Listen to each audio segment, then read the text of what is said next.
Hello everyone. तो मैं आप लोगों को एक एक्यूट केस बताती हूँ आज। एक 6 साल का बच्चा आया मेरे पास लगभग 1 महीना पहले।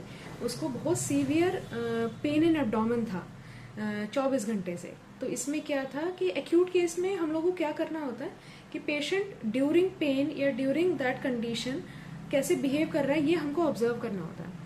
तो पेशेंट क्या कर रहा था क्लिनिक में, जैसे वो एक चेयर पे बैठा था तो उस पे भी वो स्थिर नहीं बैठा था।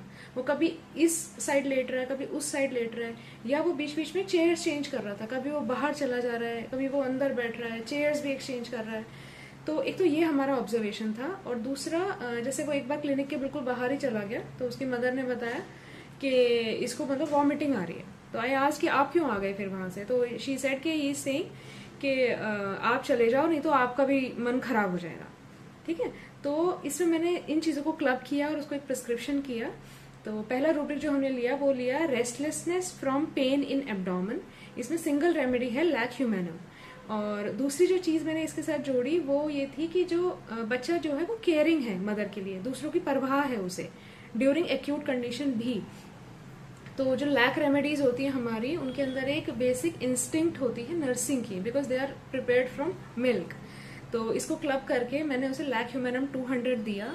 और विद इन 10 मिनट्स उस बच्चे का पेन 50% बेटर हो गया क्लिनिक में ही। और नेक्स्ट डे वो दोबारा मैंने उन्हें बुलाया विद अल्ट्रासाउंड रिपोर्ट। तो उसमें उसको कुछ प्रॉब्लम नहीं थी, लेकिन उसका जो पेन है वो रिकर नहीं हुआ बिल्कुल भी, and he was totally fine. बीच में उसको आफ्टर 15 डेज उसको एक बार पेन इन ईयर हुआ, उसके लिए भी मैंने उसे लैक ह्यूमैनम 1 mg ही दिया। वो भी इमीडिएटली सबसाइड हो गया। तो ये केस था लैक ह्यूमैनम का एक्यूट में। तो ऐसे ही कुछ एक्यूट केसेस हम और लेकर आ रहे हैं आप लोगों के लिए 30 मार्च सुबह 11 बजे एक वेबिनार में।